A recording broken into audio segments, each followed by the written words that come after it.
Oh yes. So, I'm feeling at my best today. It's really a beautiful day. And I'm just thankful. Thankful to God for my body, my entire body. I am dedicating my body to God. It's not really mine, and there's nothing for me to boast or to brag about this body. Nothing.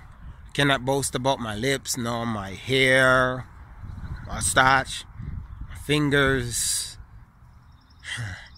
my blackness, my eyes. I cannot boast about anything. I just have to boast in God, boast about God. Because God is the one that manufactured all of this. He's the architect of my life. And more so my body. He is that architect. And as I see life, He has given me the opportunity to explore life in its best. This body that He has created, He's a genius, and He wanted the body to sustain over time. And not just to sustain, but to be in good standing with itself, where we feel no pain and just enjoying life to the fullest. You see, Jesus said the kingdom of heaven is at hand. When we look and we think about the kingdom of heaven, we should be thinking about a place of not just say righteousness and holiness. That's wonderful, righteousness and holiness. As God's children, when we look in this realm that we are living in, when we look at righteousness and holiness, we are only seeing that internally. So that is intrinsic. I'm talking about the extrinsic thing. What is the kingdom of God being external that we are enjoying? The kingdom of heaven is at hand, meaning something I can touch. My shoulder is at hand. My mouth is at hand. So whatever I can touch is at hand. So when He's saying it is at hand, it should be something that I am experiencing right now. What is the kingdom of God? It is joy, peace, comfort, excitement, enjoying life to its fullest while I'm here on this earth. And how can I enjoy life to its fullest when I'm not in good standing with nature? When me and nature is not one. When I cut off myself from nature, then I cannot enjoy the kingdom of heaven to its fullest. When I talk about nature, what am I talking about? Well, I'm talking about the foods we eat. They must come from nature. I try to eat foods that are from nature. And because I eat foods that are from nature, they promote life. These are life-giving life forces. They have life forces in them, these foods. As soon as I eat, I'm ready to roll. It's not, I am like the badger. If you heard about or you have seen the honey badger, you will see it just eats, and as soon as it's finished eating, it is on the prowl. It's on the roll. It's just gone again. Whether it is looking for more food or whatever, but it never like just have a big snake to eat or whatever it catches and just eat and lay down there because it is so tired and exhausted. No. So how should I eat foods that are going to cause me to sit back in the couch and lay back and say, oh, I'm having a good time? You see, when I eat rice and peas and chicken, which is one of my favorite foods, I sit in the couch. I cannot move. And once I realized that, I had to cut those things out of my diet because those things make me lazy. Those things make me less than I'm supposed to be. Those things make me waste time. And I was told long time ago by one of my mothers. Yes, she was a grandmother of mine. One of my grandmother. We call her Mother B. Now, she used to be oh, she's the one who told me. This is what she told me. She said, look, time wasted, you cannot get it back. Time that is wasted cannot be regained. And at the time, I think what was happening, I went to school and turned back and go back home. And she says, boy, you better go to school because the time that you're wasting today, you cannot get it back. And I'm now understanding all of that. I'm wasting time in the couch. Why should I be wasting time in the couch when souls are out there to be rescued and souls are out there to be saved? So whatever I eat must promote life. And so I try to eat foods that are going to promote my life. Fruits and vegetables, mostly fruits. So for this week, I've been feasting on cantaloupe. I get cantaloupe at mostly at Kroger now because Kroger have them on sale, one for like cheap. So I go to the place that have them on sale, or whatever I'm going to eat that is on sale, but it has to be of high quality because I don't eat low quality stuff. So not just that the food is okay, but it has to be of the highest quality that I can get. Mostly, if I can get the organic ones, then that's what I'm going for. But I don't have to go for organic for everything. So this body of mine, I got to protect it. And when I put those things through here, then the body has become the best thing that God has created it or has intended my body to be. Then I can be the best that I'm supposed to be, operating the best that I'm supposed to operate. How is that possible? Through the foods that I eat. I will not do crazy stuff.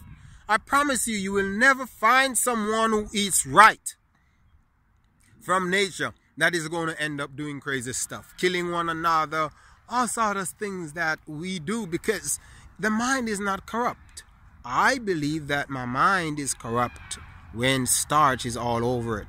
So that rice and that flour thing that I try not to eat, and my people always tell me not to eat it from long ago, I just, try not to eat those things. And there's one philosophy of mine. I don't believe that there should be any body part of mine that is removed. Number one, I never like to cut my hair. No, I never like it. Since I was a kid, I never like cutting my hair. I think the hair is a part of me. It is an extension. And it's really the strongest part of the body. And I used to... I really love reading my Bible, and as a kid I loved doing that. And so when I came across a man called Samson, I think in the Judges, when I came across him and I read his story and how he was so strong, and what availed him that it was his hair. I wanted to grow mine, but I could not because I had some parents that were so hooked in, I would say, whatever is happening out here. They didn't know, just like me, grow up the same way and would pass that on to others. But what you don't know is older than you, I would say. But I was knowing this from reading the scriptures, that this man was very strong, Samson, and because of his hair, he defeated the Israelites. He defeated thousands of people, and that was very good in just one setting. Also, you have the man that I read about named John. So John, they call him John the Baptist, the man who only eats locusts and wild honey, and he was there preaching. And I think in maybe chapter 2 is it chapter 2 or chapter 3? Chapter 3, at the beginning of chapter 3 in John, he met Jesus and he baptized him